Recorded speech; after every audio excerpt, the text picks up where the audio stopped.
그래서 복 있는 자에 대해서 이 제자들에게 말씀을 하고 계십니다. 특별히 오늘은 화평하게 하는 자가 복이 있다라고 예수님께서 말씀하고 계시는데요. 이 화평이라고 쓰여진 이 단어는 이 개인적인 그리고 이 국가적인 차원에서의 화평을 의미합니다. 화합과 일치와 하나됨, 안식 등을 포함하고 있습니다. 이 화평이라는 단어가 히브리어로는 이 샬롬인데, 이 샬롬이라는 뜻은 갈등이 없다, 다툼이 없다, 싸움이 없다라는 뜻도 있지만 건강한 온전한 상태라는 것이죠. 즉 화평이라는 것은 일치와 화합이 된 상태, 갈등과 싸움이 없는 상태, 온전한 상태, 하나님 보시기에 건강한 상태다라고 할 수 있을 것입니다. 이사야 9장 6절에서 선지자 이사야는 예수님을 이 평강의 왕으로 오신다라고 이야기합니다. 이 평화의 왕으로 오신다라고 이야기하셨습니다. 그래서 이 누가복음에 보면은 예수님께서 태어나실 때 천사들이 땅에는 평화다라고 노래를 하고 있습니다. 하늘에는 영광이요 땅에는 평화다라는 것이죠. 땅에 진정한 이 샬롬이 없는데 예수님께서 오셔서 그 땅 가운데 진정한 샬롬이 임하실 것을 노래하는 것입니다. 실제로 예수님께서는요 십자가에 달리심으로 하나님과 우리 사이를 화평하게 하신 것이죠. 먼저 예수님께서 하셨던 귀한 사역은 죄로 말미암아 막혔던 하나님과 우리 사이의 관계를 화평하게 하신 것입니다. 그리고 하나님과 우리 사이를 화평하게 한 것뿐만 아니라 이 사람과 사람 사이에 무너진 관계도 화평하게 하셨어요. 골로새서 1장 20절 말씀을 같이 한번 읽어보도록 하겠습니다. 그의 십자가의 피로 화평을 이루사 만물 곧 땅에 있는 것들이나 하늘에 있는 것들이 그로 말미암아 자기와 화목하게 되기를 기뻐하심이라. 십자가의 피로 말미암아 하나님께서 예수 그리스도의 십자가의 피로 말미암아 하나님과 이 피조 세계, 인간뿐만 아니라 이 모든 피조 세계가 화목하게 하셨다라고 이야기하십니다. 즉 예수님의 십자가 피로 화목하게 된 것이죠. 우리를 포함 모든 피조 세계가 화목하게 된 것입니다. 화평을 이룬 것입니다. 에베소서 2장 14절 말씀도 같이 한번 읽어보도록 하겠습니다. 그는 우리의 화평이신지라 둘로 하나를 만드사 원수된 것 곧 중간에 막힌 담을 자기의 육체로 허시고. 이 에베소서는 이제 교회론에 대해서 이야기하고 있는데 특별히 예수님께서 십자가에 달려 죽으심으로 각 지체가 하나 되었다라는 것이죠. 유대인 그리스도인뿐만 아니라 이방인 그리스도인들이 이제 하나 되었다라고 이야기하고 있습니다. 즉 예수님의 십자가에서의 화목제물 되심은 하나님께서 하나님과 우리 사이에 화평을 이루신 것뿐만 아니라 사람과 사람 사이에도 화평을 이루신 것을 알 수 있습니다. 초대교회는요 유대인들과 이방인들이 섞여 있었습니다. 그래서 율법과 간습으로 인해서 예수를 믿지만 갈등과 분열이 있었어요. 그때 예수 십자가로 말미암아 우리가 화평하게 됐다라는 것을 이제 바울은 선포하고 있는 것이죠. 그리고 그 가르침을 잘 따랐습니다. 분열의 위기가 있었지만 초대교회는 유대인 그리스도인들뿐만 아니라 이방인 그리스도인들을 받아들임으로 말미암아 선교의 문이 열어지게 되었어요. 만약에 그들이 화평하지 않았다라면 이방인 그리스도인들을 멀리하고 유대인 그리스도만이 진정한 그리스도인이라고 주장했다라면 예루살렘에 박해가 왔을 때에 기독교는 거기서 끝났을 것입니다.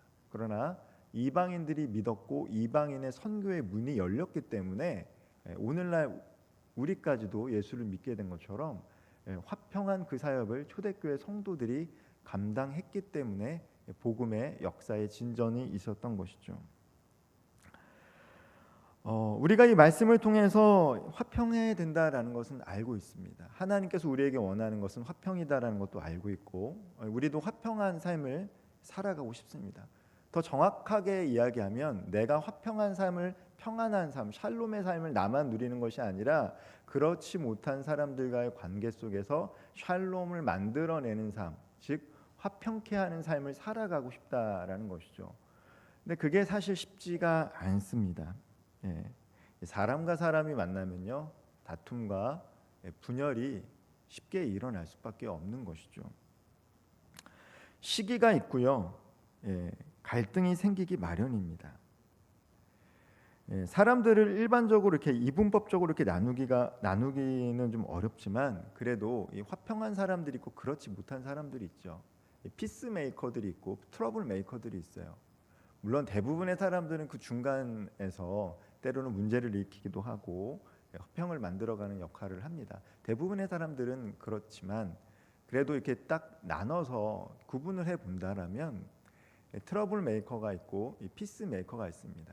저도 그렇고 많은 사람들은 이 양자에 다 속해서 살아가는 거죠. 때로는 문제를 만드는 사람이 되기도 하고 중재자의 역할을 하기도 합니다. 그런데 유독 문제를 일으키는 사람들이 있어요. 그 사람이 화평한 가운데만 와도 문제가 생겨나는 경우들이 있다라는 것이죠. 시기가 있고요, 갈등이 있습니다. 그런 경우들이 있습니다. 직장 생활을 하다 보면, 또 밖에서 여러 사람을 만나다 보면 다양한 사람들 속에서 그런 성향을 갖고 있는 사람들이 있다라는 것이죠. 자기 주장이 좀 강하고 다르면 문제를 일으키고 그 문제를 통해서 주도권을 쥐려고 하는 사람들이 있다라는 것입니다. 다른 한편으로는요, 이 피스메이커의 성향을 갖고 있는 사람들이 있습니다. 주관은 매우 뚜렷해요. 주관은 매우 뚜렷하지만 그렇다고 해서 자기 주장을 관철하지는 않습니다. 사람들과 합력하려고 해요. 그리고 사용하는 언어도 그렇고 말투도 그렇고 태도도 그렇고 사람을 함부로 하지 않는 분들이 있습니다. 그런 사람들이 오면 어떻습니까? 마음이 좀 편안해지죠. 그리고 그런 분들의 특징이 뭐냐면 칭찬해주고 격려해준다는 게 특징이에요. 칭찬해주고 격려해준다는 게 특징입니다. 위로해주고요, 긍휼의 언어가 있습니다. 그러다 보니까 문제가 일어나는 분쟁에 있는 곳이라 하더라도 그러한 사람들이 이렇게 오면 어떻게 됩니까? 분쟁이 있음에도 불구하고 화평케 되는 경우들이 있죠. 우리는 그런 사람들을 피스메이커다라고 합니다. 그러한 사람들과 함께 하기를 원하고요, 그러한 사람들이 우리가 닮아가기를 원해요. 닮아가기를 원하죠. 그런데 이 피스메이커의 사명을 감당하는 것이 결코 쉽지가 않아요. 내가 그러한 역할을 감당하고 싶다라고 해서 그 역할을 내가 감당할 수 있는 것이 아닙니다. 왜냐하면 이 피스메이커의 사명을 감당하기 위해서는요, 희생이 필요하기 때문이에요. 희생 없이는 사실 화평이 일어나기가 어렵습니다. 자, 예수님께서 어떻게 우리와 하나님 사이의 화평을 이루시고 이방인과 유대인 사이의 화평을 이루셨습니까? 예수님께서 십자가에 달리셨기 때문이에요. 예수님께서 십자가에 달리셔서 죽지 않으셨으면 하나님과 우리 사이에도 화목하게 되지 못하고요, 또 이방인과 유대인 사이에도 화목하게 될 일이 없었습니다. 희생이 있었기 때문에, 누군가의 희생이 있었기 때문에 화평케 하는 일들이 일어난다라는 것이죠. 만약 우리가 정말 화평을 감당하는 그 삶을 살아가기 위해서 필요한 것이 무엇이겠습니까? 우리의 이기심을 내려놔야 되고요, 때로는 자존심을 내려놔야 되고요, 자기 이익을 희생해야 될 때가 있어요. 그런데 머리로는 알고 있는데 이게 쉽지가 않다라는 것이죠. 이기심, 자기 희생이 아니라 그냥 자존심 하나 내려놓는 것도 어려워요. 자존심 내려놓지 못해서 싸우는 경우들이 얼마나 많습니까? 가정에서도요, 마찬가지예요. 가정에서도 마찬가지고요, 직장과 사업의 터전에서도 마찬가지입니다. 같이 일하는 사람들과의 그 자존심 때문에 내가 조금 양보하면 되는데 서로 양보하지 못하니까 갈등이 생기고 분열이 생기고 다툼이 생기는 것입니다. 그리고 또 많은 경우는요, 교회들도 그러한 경우들이 생겨요. 갈등이 있습니다. 이익 때문에 다툼이 일어나게 됩니다. 얼마 전에 이 한번 뉴스를 보니까 경기도 성남에 있는 모 교회에서 이 큰 폭력 사태가 일어났다라는 이런 뉴스가 떴더라고요. 관심이 갈 수밖에 없었습니다. 경기도 성남이면 저희들이 있는 곳과 가까운 곳이기 때문에 과연 어떤 교회일까 그런 궁금증을 자아낼 수밖에 없다라는 것이죠. 세상뿐만 아니라 교회도 하나 되기가 너무 어려워요. 화평하기가 참 어렵습니다. 제가 오랜만에 학교를 갈 일이 있어서 또 이렇게 잠깐 대화를 어느 교수님과 하게 됐는데 교수님이 던졌던 말은 제일 먼저 어떤 말이었냐면 교회가 화평합니까? 라는 말을 던지시더라고요. 왜 그런 말을 던지셨을까요? 많은 교회들이 화평하지가 않기 때문에 목사님이 심우하고 계신 사역하고 계신 교회는 화평하세요? 라고 물어보시더라고요. 네, 저희 교회는 평안합니다. 화평합니다. 얘기했어요. 그런데 오늘날 많은 한국 교회가 화평하지 않으니까 신학생들을 가리키는 교수님이 이제 제자를 만나자마자 했던 말이 화평합니까? 라는 것들을 질문하시는 것이죠. 실상 교회도 화평하기가 매우 어렵다는 것이죠. 예전에 우리 담임 목사님께서 이간영 담임 목사님께서 설교하시다가 이렇게 예화를 든 게 있어요. 어떤 두 사람이 버스에서 심하게 다투고 있었다라는 것입니다. 좁은 공간에서 다른 승객들 아랑곳하지 않고 소리를 높여서 이렇게 싸우고 있으니까 한 사람이 너무 불편해가지고 이 다음 정거장에 버스가 도착하니까 내리면서 했던 말이 있죠. 여기가 교회인 줄 알아? 그런 말을 했다라는 거예요. 여기가 교회인 줄 알아? 싸우는 사람들을 향해서 여기가 교회인 줄 알아. 우스운 말이지만 뼈가 있는 말이죠. 오늘날 한국 교회가 너무 많이 다툰다라는 거예요. 갈등이 있다라는 거예요. 갈등이 있다는 거죠. 교회가 세상 사람들에게 다툼의 장소로 인식되는 것이 참으로 안타깝고 슬픈 일이지만 현실은 또 그런 것 같습니다. 언론을 봐도요, 교회의 다툼에 대해서 많이 소개를 해요. 물론 언론이 편파적인 보도를 하는 경우도 있습니다. 그것을 감안하더라도 현실적으로 많은 교회 안에 분쟁이 있고요, 다툼이 있어요. 교수님조차도 교회가 평안하냐고 물어볼 정도면 많은 교회들이 평안하지 않다라는 것을 반증하고 있는 것일 수도 있습니다. 그러나 이 초대교회 성도들은요, 평화의 왕, 평강의 왕으로 오신 예수님을 믿고요, 그들의 신분과 민족과 지역을 넘어서 서로 화합했어요. 참 아름다운 유산인 거죠.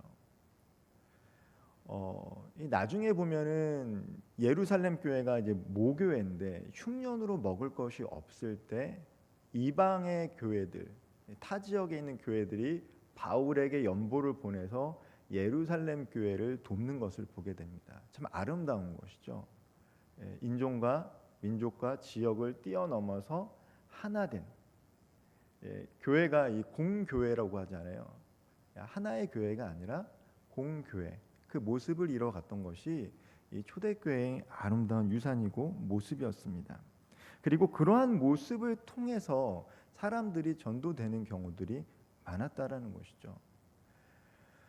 물론 우리가 이제 성경을 읽을 때 제자들이 나가서 복음을 증거하는 경우도 있었지만 또 간헐적인 박해가 많았기 때문에 실질적으로 포교 활동을 할 수가 없었죠.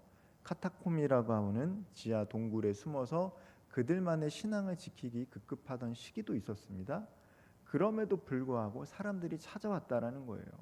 그들의 모습 때문에 서로를 위해주는 그 모습, 하나 되는 모습, 화평한 그 모습을 통해서 그들이 감동이 돼서 나 또한 예수를 믿고 싶다라고 했다는 것이죠. 요한복음 1장 12절에 보면요, 영접하는 자 곧 그 이름을 믿는 자들에게는 하나님의 아들이 되는 권세를 주셨다라고 합니다. 우리가 예수를 믿으면 하나님의 자녀가 되는 권세, 특권을 누리고 살아가요. 그래서 내가 예수를 믿었다라고 신앙 고백을 하면 나는 하나님의 아들이야, 하나님의 딸이야 라는 분명한 신앙 고백을 가지고 있습니다. 저도 그렇고 분명 오늘 이 자리에서 함께 예배를 드리는 우리 모든 성도님들도 마찬가지일 거예요. 그런데 교회 밖에서 다른 사람들이 우리를 하나님의 자녀로 인정해 주느냐, 그건 또 다른 것이죠. 이것은 나의 믿음의 영역과는 또 다른 거죠. 실천적인 삶을 내가 어떻게 살아가느냐에 따라서 사람들이 나를 그렇게 인정해 주느냐 인정해 주지 않느냐 달라질 수 있다라고 하는 것입니다. 사람들 눈에, 정말 하나님을 알지 못하는 세상 사람들의 눈에 우리가 어떻게 비춰질까? 정말 그 사람들의 눈에 내가 예수님을 믿는 사람으로 비춰질까? 이것은 또 다른 영역이 될 수도 있습니다. 가끔 사람들이 자기 자녀를 보면서 얘는 누굴 닮아서 이런 얘기를 하죠.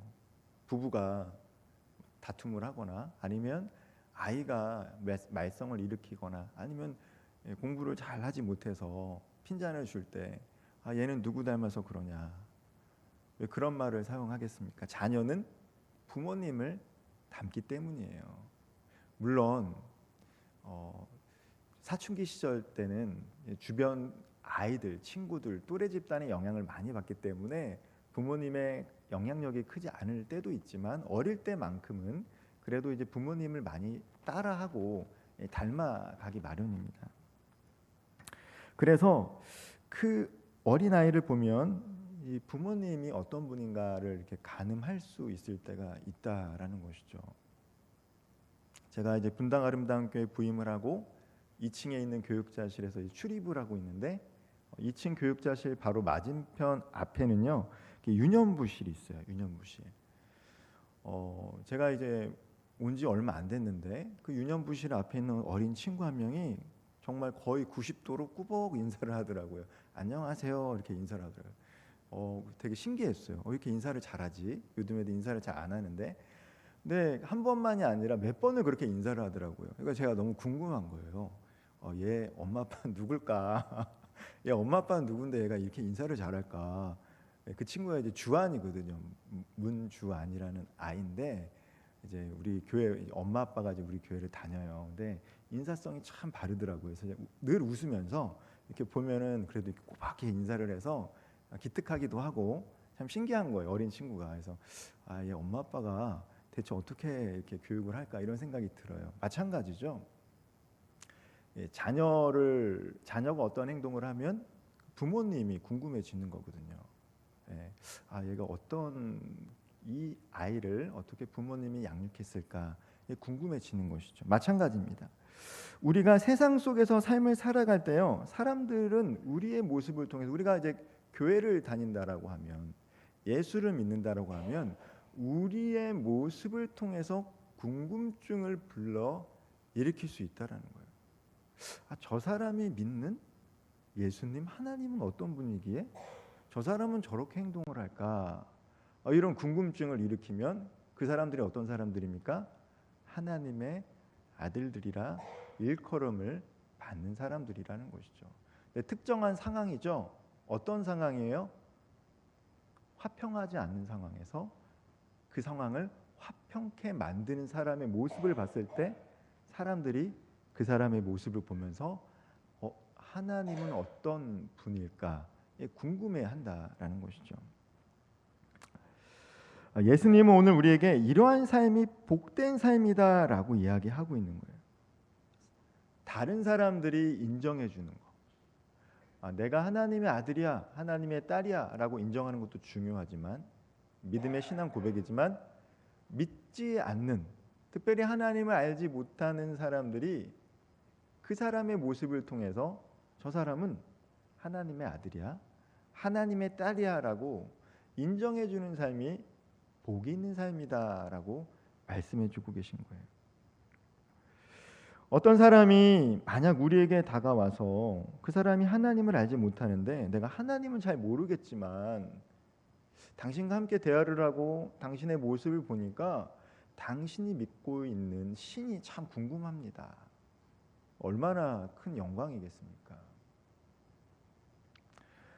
그 사람을 봤을 때 하나님이 떠올리는 사람, 그 사람과 대화 속에서 하나님의 인격을 경험하는 사람, 그 사람 얼마나 큰 복받는 사람인가라고 우리 주님께서 말씀하고 계시는 거예요.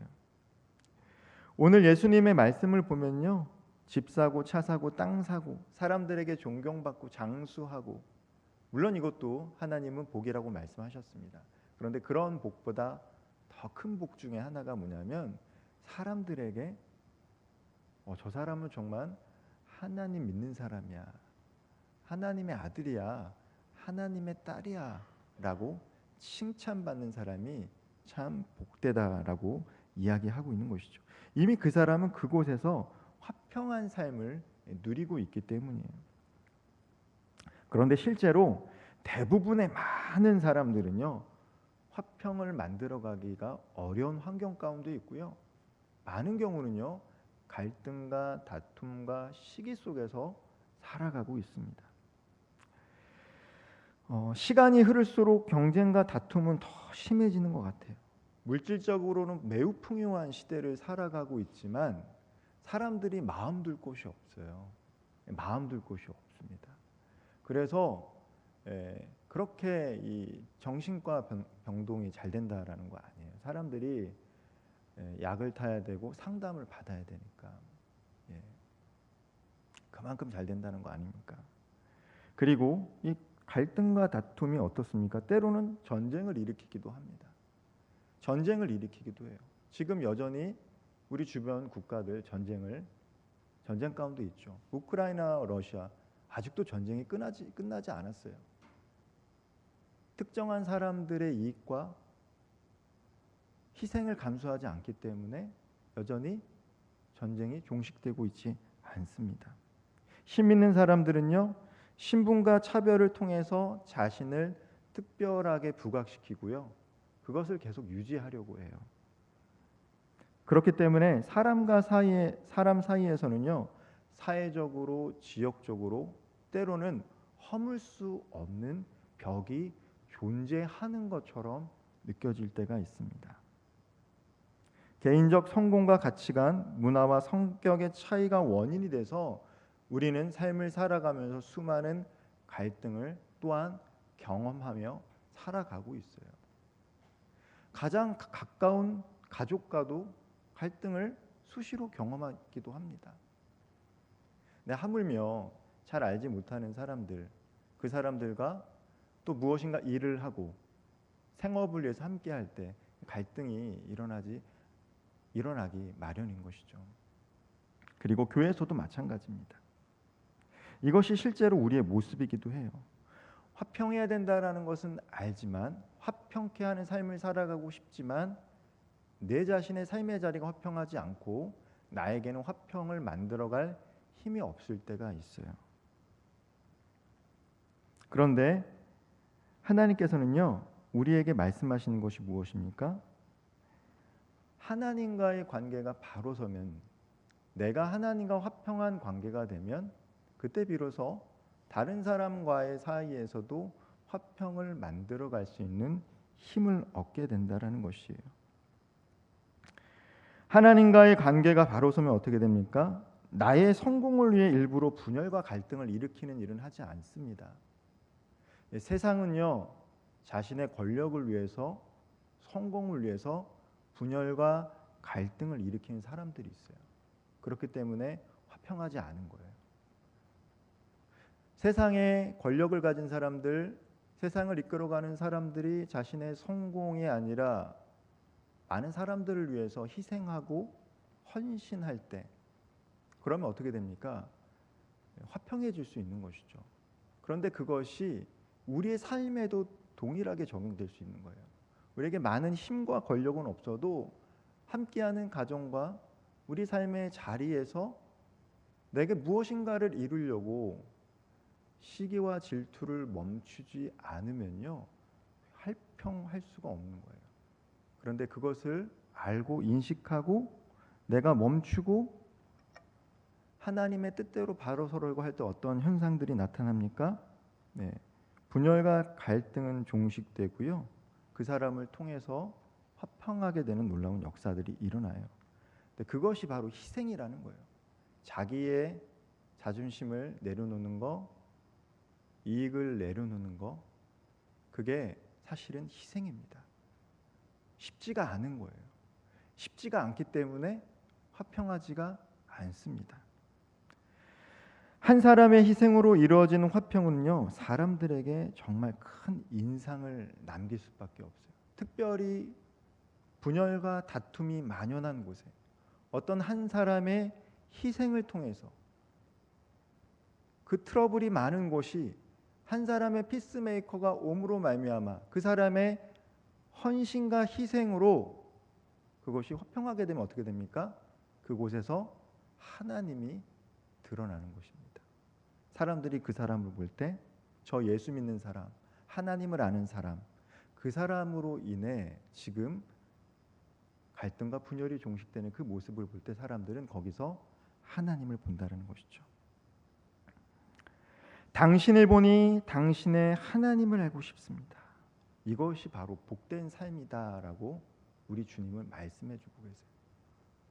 내가 성경은 안 읽어봤고 예배는 안 드려봤는데 당신과 함께 살아보니까 당신을 보니 하나님을 나도 만나보고 싶습니다. 이것이 복된 삶이다. 우리 주님은 말씀하고 계십니다. 말씀을 좀 마무리하려고 합니다. 우리가 살아가고 있는 삶의 자리에서 손해보는 거 쉽지가 않습니다. 자존심을 내려놓는 일도 결코 쉬운 일이 아닙니다.